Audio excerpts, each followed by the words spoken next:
అన్యాయాన్ని ఎదురించి న్యాయం చేయాల్సిన పోలీసులే రౌడీలా తయారవుతున్నారు. వ్యవస్థకు మాయని మచ్చ తీసుకొస్తున్నారు.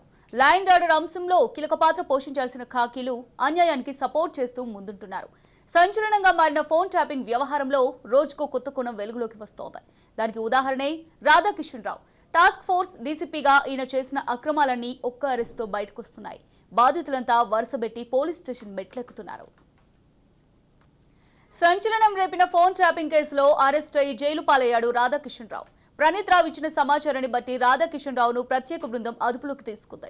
విచారణ జరిపి కీలక సమాచారం రాబట్టింది. ఫోన్ ట్యాపింగ్ కేసులో కీలక పరిణామాలు వెలువడుతున్నాయి. ఇప్పటికే అరెస్ట్ అయిన కీలక మాజీ పోలీసులైన నిందితులు కేసు నుంచి తప్పించుకోలేక నిజాలు ఒప్పుకున్నారు. ఈ నేపథ్యంలోనే ఎవరు వారితో ఫోన్ ట్యాపింగ్ చేయించారనే విషయం పోలీసుల విచారణలో వెలుగులోకి వచ్చింది. ఫోన్ ట్యాపింగ్ చేసి ల్యాండ్ కొట్టేశారు ఫోన్ ట్యాపింగ్ టీం. 240 ఎకరాల భూమిలో భవ్య ఆనంద్ ప్రసాద్ గ్రూప్ తో సెటిల్మెంట్ చేశారనే అంశం వెలుగులోకి వచ్చింది. బీరంపేట బాచుపల్లి భూమిని 240 ఎకరాలు టార్గెట్ చేసినట్టు పోలీసుల ఎంక్వైరీలో చేరింది. బీరంపేట భూమిలో జరిగిన ఇల్లీగల్ సెటిల్మెంట్ పై పోలీసులు ఆరా తీస్తున్నారు. అయితే ఫోన్ ట్యాపింగ్ కేసులో పొలిటికల్ నోటీసులు కూడా సిద్ధమవుతున్నాయన్నారు సిపి. ఇక దీనిపై మరింత సమాచారం మా ప్రతినిధి మహేందర్ రెడ్డి అందిస్తారు. మహేందర్ రెడ్డి, టిఆర్ఎస్ పార్టీలో ఒక కీలక మహిళా నేత ఫోన్ ట్యాపింగ్ దాన్ని ఆసరాగా చేసుకొని తనకు నచ్చిన దుకాణాల్లో నచ్చిన వ్యాపారస్తులను నచ్చిన నగలన్నీ కూడా సంఖ్యలో ఈ ఫోన్ ట్యాపింగ్ తో వాళ్ళని బెదిరించి వాళ్ళ నుంచి పెద్ద సంఖ్యలో నగలు దోచేస్తున్నారు అని కూడా విశ్వసనీయ సమాచారం అయితే అందుతుంది. అయితే ఇప్పటికీ కొంతమంది ఇటు హైదరాబాద్ కొత్త వాళ్ళు కూడా వాళ్ళు సంప్రదించినట్టు తెలుస్తుంది ఈ నగర వ్యాపారులంతా కూడా.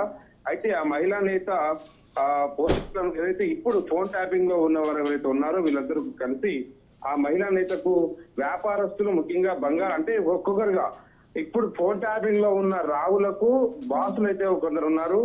ఒక బాస్ అయితేనేమో భూముల గురించి, ఒక బాస్ అయితేనేమో మరికొన్ని వ్యాపారస్తుల గురించి, ఒక మేడం అయితేనేమో ఇటు నగల వ్యాపారం వీటి గురించి ఇట్లా తమకు అనుకూలంగా అందరూ కూడా అందుబాటులోకి రావాలి లేదా వాళ్ళని బెదిరిస్తాం అనేటట్టుగా చాలా మంది కూడా ఈ ఫోన్ ట్యాపింగ్ వ్యవహారంతో ఇటు వ్యాపారులను దాదాపు బెదిరించారని, కొంతమంది డబ్బులు, కొంతమంది దగ్గర బంగారం పెద్ద ఎత్తున తీసుకున్నారని సమాచారం అయితే తెలుస్తుంది. ఆ రకంగా విచారణలో కూడా పూర్తి వివరాలు తొందరలోనే బయటపడే అవకాశం కూడా ఖచ్చితంగా కనిపిస్తుంది. అయితే హైదరాబాద్ బౌరంపేట్, బాచ్పల్లి, దుండిగల్ ఈ ప్రాంతాల్లో కూడా ప్రణీత్ గ్రూప్ మరియు ఈ భవ్య ఆనంద్ ప్రసాద్ గ్రూప్ ఏదైతున్నాయో వీళ్ళ మధ్య ఒక 240 ఎకరాల భూ వివాదం అయితే ఒకటి ఉండేది. ఆ భూ వివాదం వెనకాల కూడా ఈ ప్రణీత్ గ్రూప్ లో ఒక ప్రస్తుత ఎమ్మెల్యే మాధవ కృష్ణారావు కొడుకు కూడా ఒక డైరెక్టర్ గా ఉన్నారు. అయితే ప్రణీత్ గ్రూప్ మాధవ కృష్ణారావు సంబంధం లేకపోయినా ప్రణీత్ గ్రూప్ తో ఒక బీఆర్ఎస్ పార్టీలో కొంతమంది నేతలు అండగా నిలబడి ఈ ఫోన్ ట్యాపింగ్ తో భవ్య ఆనంద్ బెదిరించి, భవ్య ఆనంద్ ప్రసాద్ కొడుకు పైన అలాగే కుటుంబ సభ్యులు బెదిరించి వాళ్ళపైన కేసులు పెట్టి మొత్తంగా ఈ 240 ఎకరాలకు సంబంధించినటువంటి ఈ భూమి వ్యవహారంలో అంత తక్కువగా సెటిల్మెంట్ చేశారని కూడా తెలుస్తుంది. ఆ సెటిల్మెంట్ డబ్బులు కూడా చాలా వరకు వైట్ అమౌంట్ వరకు ఏదైతే నామినల్ అమౌంట్ అయితే ఉంటాయో రిజిస్ట్రేషన్ కార్యాలు ఆ రకంగా అంతవరకు మాత్రమే ఇచ్చి మిగతా కూడా ఎగ్గొట్టారని కూడా కొంత సమాచారం అయితే తెలుస్తుంది. సో ఒకటి భూములు, మరొకటి డబ్బులు, మరొకటి బంగారం, ఇలా వ్యాపారస్తులను టార్గెట్ చేసి ఫోన్ ట్యాపింగ్ ఏదైతే అనధికారంగా చేయకూడని చట్ట వ్యతిరేక ఈ కార్యకలాపాన్ని అడ్డుపెట్టుకొని వీరంతా చేసి ఇటు వ్యాపారస్తులు బెదిరించిన విషయం అయితే తెలుస్తుంది. ఇక భవ్య ఆనంద్ ప్రసాద్ అయితే దాదాపు నష్టపోయాడని, ఆ ప్రణీత్ గ్రూప్ కు వాళ్ళకు ఉన్నటువంటి ఈ ఒప్పందం అయితే భూ వ్యవహారంలో ఈ భూ విధానంలో మధ్యవర్తులు ఈ ఫోన్ ట్యాపింగ్ తో ఎంట్రీ ఇచ్చి తక్కువకి అది చాలా తక్కువ కూడా ఈ ల్యాండ్ ను వాళ్ళంతా కూడా సెటిల్మెంట్ చేశారన్నట్టుగా తెలుస్తుంది. మరి వారిపైన తప్పుడు కేసులు కూడా పెట్టారు. ఒప్పుకోకపోతే భవ్యానంద్ కుటుంబ సభ్యుల పైన ఆ రకంగా కూడా వీళ్ళందరి మీద గురి చేసింది ఎవరు, ఇది వెనకాల ఉన్నది ఎవరు అనేటట్టుగా కూడా పోలీసులు ఎంక్వైరీ చేస్తున్నారు. అదేవిధంగా దీనిపైన కూడా వ్యవహారం పైన తొందరలోనే విషయాలు కూడా బయటపడే వస్తున్నాయి.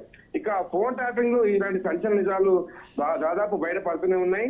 బెయిల్ కావాలంటే ఈ ల్యాండ్ సెటిల్మెంట్ చేసుకోవాలి, సెటిల్మెంట్ కు రావాలని కూడా బెదిరించినట్టు తెలుస్తుంది. ఇక కొడుకు అరెస్టు భయపడి అమెరికాకు భవ్య ఆనంద్ ప్రసాద్ వెళ్లారు. ప్రస్తుతం ప్రభుత్వ దృష్టికి అయితే ట్యాపింగ్ చేసిన బెదిరింపులు బౌరంపేట బాచ్పల్లి భూమిలో జరిగినటువంటి సెటిల్మెంట్ ను పూర్తిగా పోలీసులకు ఇప్పుడున్న అది ప్రభుత్వానికి కూడా ఆయన తన మొర మొత్తం కూడా చెప్పుకునే పరిస్థితుంది. పోలీసులు ఆ రకంగా ఈ 240 ఎకరాల్లో ఎంత మేర సెటిల్మెంట్ చేశారు, ఎవరు చేశారు, చేయమన్నది ఎవరు, ఇందులో లబ్ధి పొందింది ఎవరు, ఈ ఫోన్ ట్యాపింగ్ రావులకు దీంట్లకు సంబంధాలు ఏంటి, వీటన్నిటిపైన ఆరా తీస్తున్న పరిస్థితి కూడా కొనసాగుతూనే ఉంది. Amulya. Right, thank you for the updates Mahender Reddy.